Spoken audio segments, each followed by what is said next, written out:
खबर उत्तर प्रदेश के वाराणसी से। करणी सेना के प्रदेश अध्यक्ष राकेश सिंह रघुवंशी ने अनुप्रिया पटेल के बातों का दिया करारा जवाब।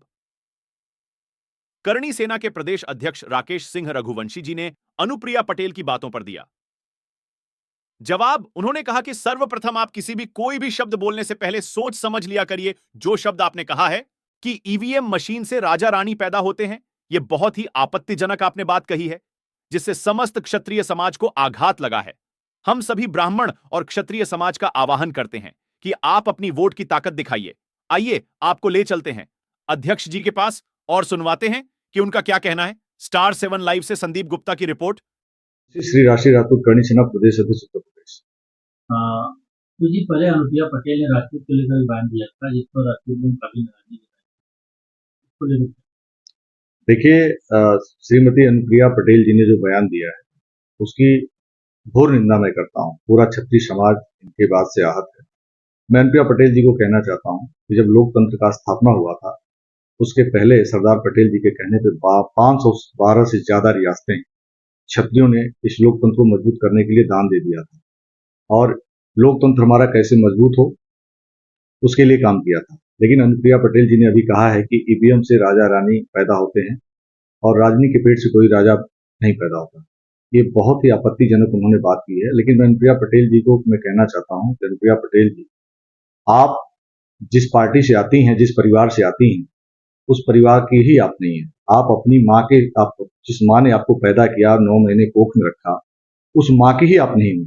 वो माँ दर दर भटक रही हैं, दर दर रोती हुई फिरती रहती हैं। उनको बार बार आप अपमानित करती हैं, अपनी माँ को, अपनी छोटी बहन को अपमानित करती रहती हैं, अपने परिवार को अपमानित करती रहती हैं। तो आप एक कुंठा है आपके मन में, क्षत्रियों के प्रति आपके मन में कुंठा है, नाराजगी है, और वही आपका कुंठा वहां पर दिखा।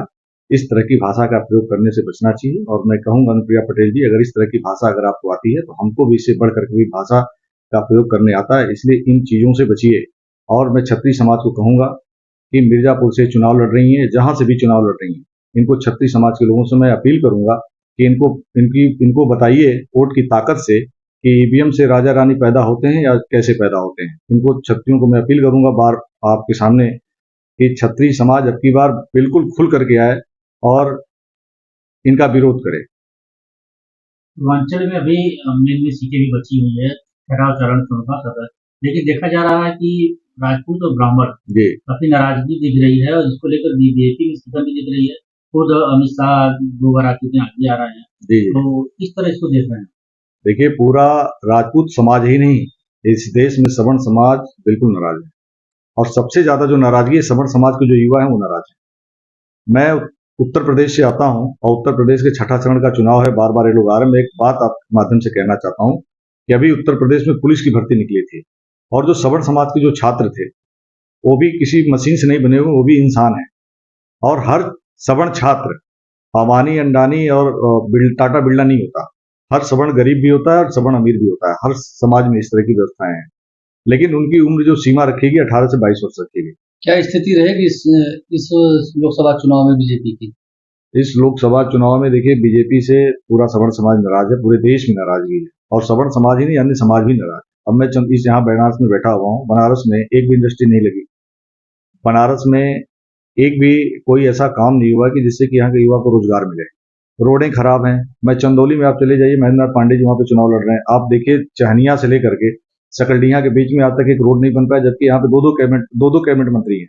एक अनिल राजभर जी कैबिनेट मंत्री हैं जो यूपी से हैं और महेंद्रनाथ पांडे जी कैबिनेट मंत्री हैं भारत सरकार में। तो कोई शिक्षा रोजगार की कोई व्यवस्था नहीं है, इसलिए सारे जितने भी सवर्ण समाज के लोग हैं, अन्य समाज के लोग हैं, नाराज हैं। और इसलिए अब की बार बीजेपी जो है, जो 400 पार का नारा है, यह नारा काफी खोखला होगा। और इस नारे पे आपको जो क्षत्रिय समाज की जो नाराजगी है, मैं उसके माध्यम से बताना चाहता हूँ कि ये 300 पार भी नहीं कर पाएंगे। ये 300 के काफी नीचे रहने वाले हैं और अब की बार छठे सातवें चरण में अब की बार इनकी औकात बता दी जाएगी।